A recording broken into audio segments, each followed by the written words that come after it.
Welcome to Plaza de España.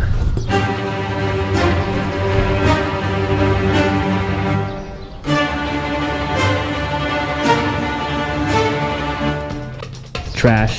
Oh, it stinks in here. People graffitied. Looks like somebody dumped an old desk here. You got bags, you got sneakers, suitcases. People don't treat history well. Since the establishment of Spanish rule, the Plaza de España continues to be the center stage for many government and civic activities. The principal structure in the complex of buildings, gardens, and park, the Casa Gobierno, or Governor's Palace, was originally constructed in 1736, being first occupied by Governor Francisco Cardenas Pacheco. The complex was originally named the Plaza de Magallanes, or Governor's Plaza, and was later changed to Plaza de España. Its appearance also has changed during the years. In 1885, the original palace was replaced with a larger building by Governor Don Enrique Solano. After the Spanish-American War in 1898, when Guam became an American possession, the plaza continued as the headquarters of the American administration and official residence of the naval governor. Under American administration, the plaza was expanded to include a baseball field and a badminton court. Today, the kiosco, the bandstand, stands in the former baseball field. On December 10, 1941, after a brief battle in Hagatña, the governor, Captain George J. McMillan from the United States Navy, surrendered the island to the Japanese from the plaza. The plaza was extensively damaged by the July 1944 bombardment of Hagatña shortly before Guam's liberation. The Plaza de España today continues to be the site for numerous social and civic functions, including the inauguration of the government of Guam, emphasizing its significance in Guam's history. As you can see here, there's actually an old cannon, and it obviously looks to be restored. I don't imagine this thing held up that well over the last few hundred years, right? But it's pretty cool that it's on display here. You can see there's like a coat of arms here, but like as you can see, it's old wood, you know, wooden wheels, so they would be able to roll this around when they needed to. Not sure what this was for, maybe to turn something. But then you had this massive cannon, and you could drop the cannonball right in, and then you would probably, you know, light some sort of wick or something in the back here on this little feature. Not sure how that would work, but then, you know, this thing would probably shoot out at sea when the invaders were coming. Cannons are super impressive, and you don't see so much anymore, especially in the public. Most of them, I feel like, are put away in museums or wherever, or even just destroyed. But there's another one down there. Never actually really spent much time in this area, so I don't really know what it's like, but I'm gonna go in here and check it out. As you can see, the old pillars knocked down, but then, you know, they replaced it. But originally those were standing there, right? And then they knocked over during the time of war. So here we have the chocolate house. I guess they're making chocolate, right? A circular chocolate house, also known as the summer house, served as a social meeting place within the plaza garden. The Spanish custom of serving hot chocolate during late afternoons to the governor's guests was later replaced by afternoon tea served by the American governor's wife. The chocolate house illustrates typical Spanish building methods. Walls are constructed of roughly finished coral stones, cut from a quarry, and plastered with a smooth limestone mortar. Ceiling beams are durable. They're native hardwood called Ifit. The roof has been restored to the original design with clay tile as it was in the Spanish days. Incorporated into the walls of the chocolate house are two Spanish coat of arms, which were found in the debris of the government's palace after World War II. And so as we enter this, you're gonna see how there are some people that disrespect stuff like this. Trash, not quite cleaned up, pee rags. It stinks in here. As you can tell, people graffitied, they covered up, they graffitied again. You have the coat of arms, and people have no respect for history, unfortunately. Some people. Just imagine going back in time and coming up here, you know, to the door here, whatever, how they had it, and just saying, hey, can I have one hot chocolate, please? I know it's hot outside, but hot chocolate's good. I don't think I could order hot chocolate here. It's too hot. It's crazy to think that at one point in time there was somebody selling something there, hot chocolate, tea, whatever, you know, right here. So here we have the governor's palace. The governor's palace housed the office and residence of the Spanish governor. It was totally destroyed in 1944 during the liberation of Guam. However, portions of the foundation may still have been seen beyond the sign. The governor's palace, called Casa Gobierno under Spanish rule, was reconstructed in 1885 to replace the original structure built in 1736. American rule implemented changes in the palace, including laying a cement floor and converting the lower storerooms into administrative offices. The second floor contained a reception area, a dining room, galleries, and private spaces for the governor and his family. Kitchen facilities and servants' quarters were located in the rear section of the building. The elevated Azotea survived World War II. It originally was an open-air terrace porch on the palace. The clay tile roof was added after the war.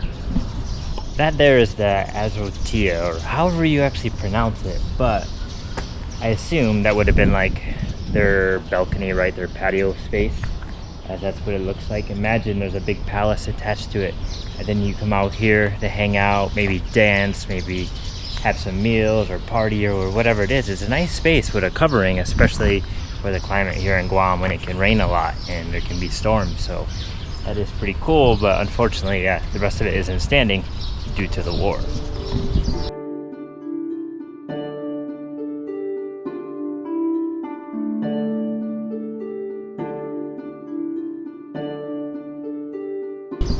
Let's head on over this way and see what else we got. See, when you're walking down these little alleyways, it really makes it feel like you're in, some part of Spain. How small this door is. It's smaller than me, Maybe back then they were smaller. Looks like somebody dumped an old desk here. They're not taking care of it. Like, get that out of here. Why is that here? It's ruining the image. But there are, wow, look. Looks like a chicken laid some eggs in there and somebody ate some of them, or maybe they hatched. So you can see this is the back of the Azotea, and this is where the palace, the area would have been somewhere over here, I guess. Garden House, or Guam's Museum. Garden House dates back since the birth of the plaza. It had thick mamposteria walls with EFIT wood beams and clay tile roofing. Some alterations were made through the years so that the building no longer contains the original EFIT wood beams, but the tile roof has been retained. Capiz shell windows, similar to those found in the original palace, are seen here as well. Later, it was utilized by the Americans also as the schoolhouse. The Guam Museum has been housed in the structure since 1954, displaying items that represent the history of Plaza de España. So I guess these are called capiz shell windows, which are pretty interesting. You have the wood, then you have the screen, and then those doors, those windows, I guess will open up, kind of like barn doors. And then you probably get a nice breeze in here. So it does look like they're still using this building. There is an aircon unit here, so that maybe there's people in there right now. I don't know, or maybe they're storing stuff in there and they're keeping it cool, but they somehow still use this building. And then you have a nice little old laddie stone right there. And so if you check it out here with this laddie stone, right, you can see the top of it, the design, because it's actually a piece of coral that was put on top of here. I mean, some of this, or most of this, might be coral, right? Unless that's just, some porous limestone. But yeah, this is from the ocean, and then they placed it right on top to make that iconic laddie stone. Really, really cool. One thing that would be good to have here is the EFIT tree, but there's not. Like, you have the pink trumpet flower, you have the white one, you have some other trees here, but I haven't seen an EFIT tree in this area, so it's like, it'd be nice if there was one. That way people can understand what the EFIT tree looks like. And then there's a homeless person. But it would be nice if there was an EFIT tree, because that tree was used as a piece of hardwood for making things, the beams in the buildings, furniture, things like that. See, they have some other stuff. Looks like, I don't know what that one is, like plumeria type. And then you have your iconic flame tree, which is super beautiful. And then you just have other, trees here. But there probably was an EFIT tree around here, maybe, I don't know. It's from the northern part of the island, so maybe no one ever planted it here, but they could. They would just have to, I guess, keep an eye on it and make sure nobody destroys it. Whoa. So this is the fountain, or the governor's garden. An important and picturesque element of what remains of the Spanish influence on Guam are the 3 stone arches which form the main entrance to the Almacen, or arsenal. The Almacen was built in 1736. The Governor's Garden, the siesta shed, and the fountain replaced the Almacen in 1933. At the rear of the garden, near the wall, is the original stone floor of the Almacen. The floor was covered with earth while the garden was built, but has been partially excavated during archaeological explorations. So as I know now, guys, that is the old stone floor. So underneath the wood is the stone, and the wood was part of the foundation as well. That was the old flooring. But see what I mean? Like, people don't treat history well. All the trash, nobody's in here picking it up. Come on, people, why do you gotta leave your trash all over the place? And this is a public place here in Guam, you know, a historic site. It's like, isn't there the Parks Department or something coming around cleaning up? Maybe this fills up every day, I don't know, but it's pretty disgusting and disrespectful. Okay, I see what's going on. So I believe this is where the homeless lives. I think the homeless is living here because, like, look at all the stuff that's just stored up here. Like, no way anyone would put that there other than homeless people. I mean, you got bags, you got sneakers, suitcases, fans, other random things. Like, 100% this is trash by the homeless population that's living around here. And during the day they probably leave here so they're not caught, and then at night they probably come here and sleep under the roof or whatever. That way they're not getting so wet. As you can see, more garbage. Soap, maybe somebody's using this as their area to take a bath. They sit on there. Absolutely disgusting. Why is there not like surveillance or something, or, you know, police checking on this place to make sure they keep this in good condition? It's a part of history, you know, here in Guam. Tourists want to see this. They probably come here and they are disgusted with the way it looks, and it's a shame that nobody is actually monitoring the situation here. But that's Guam for you. Well, so as you guys can see, there's not a whole lot to see in here. There's a few structural pieces left with information that you can read about, which is pretty fascinating, but some of it, you know, isn't there anymore because during wars things get destroyed and some things never get rebuilt. But it's definitely worth checking out if you've never seen. That was my first time, really. But now I've come out here to the park where there's the little gazebo thing, and there's a bunch of tourists hanging out. Got the I Love Guam sign, and kind of just gonna walk around a little bit and explore, maybe get something to eat around here. But as I get closer to the little gazebo here, you guys can see more trash underneath there. Nobody taking care of it.